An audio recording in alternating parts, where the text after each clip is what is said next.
अगर आप भी चाहते हैं कि एसएस फिल्म्स मोतिहारी के ऑडियो वीडियो सबसे पहले आप तक पहुंचे, तो इस चैनल को सब्सक्राइब करें और साथ ही बेल आइकन को दबाना ना भूलें। Presented by SS Films Motihari.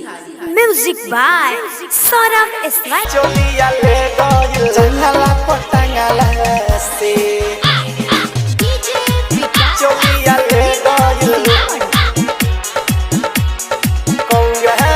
चोलिया ले गइल बाबे जंगला पटंगला से जंगला पटंगला से सोया कौया चोलिया ले गइल बाबे जंगला पटंगला से ए राजा कौया चोलिया ले गइल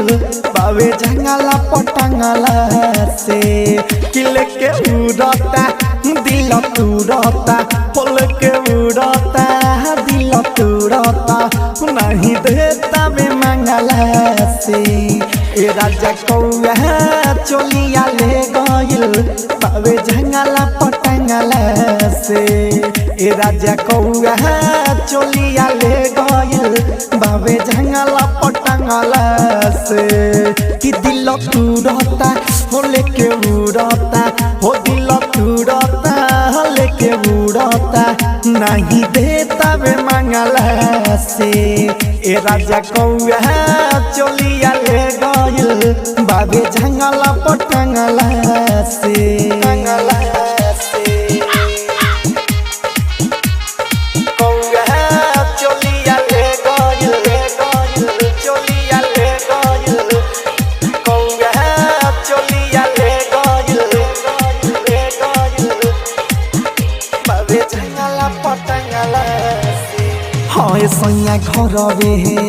बिनु सरवे रही पसरले हो रही पसरले हो अचकियाइल ना बुझाइल चुचाबा मरले हो चुचाबा मरले हो ले तबे महाजाए राजा झकी जंगला से हो जंगला से ए राजा जंगला से कि सैया घरवे बिनु सरवे रही पसरले हो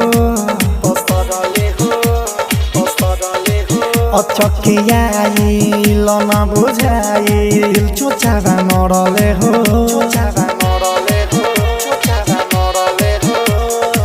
लेता बे महाजाए राजा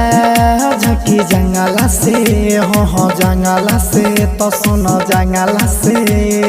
रूपवा निहारता पंख भरी मारता देखता नी बंगला से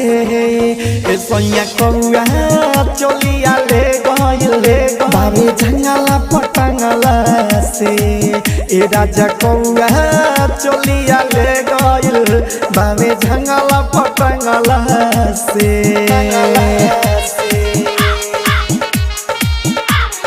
कौया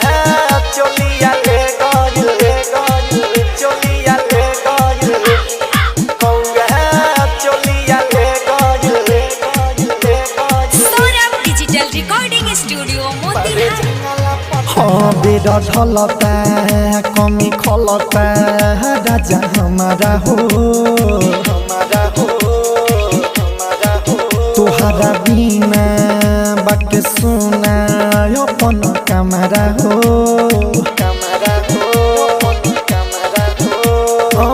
रत्न से छोड़ी के आवा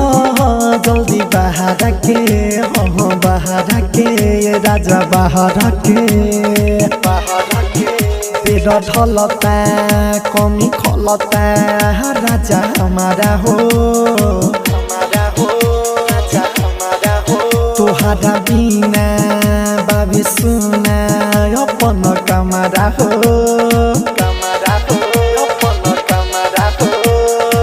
सुधीर छोड़ी के आवा जल्दी बाहर के ये राजा बाहर के सुनता निताना ये परदीप दीवाना सौरभ दुखे आँख जगला से ए सैया कौया चोलिया ले गइल बाबे जंगला पटंगला से ए राजा कौआ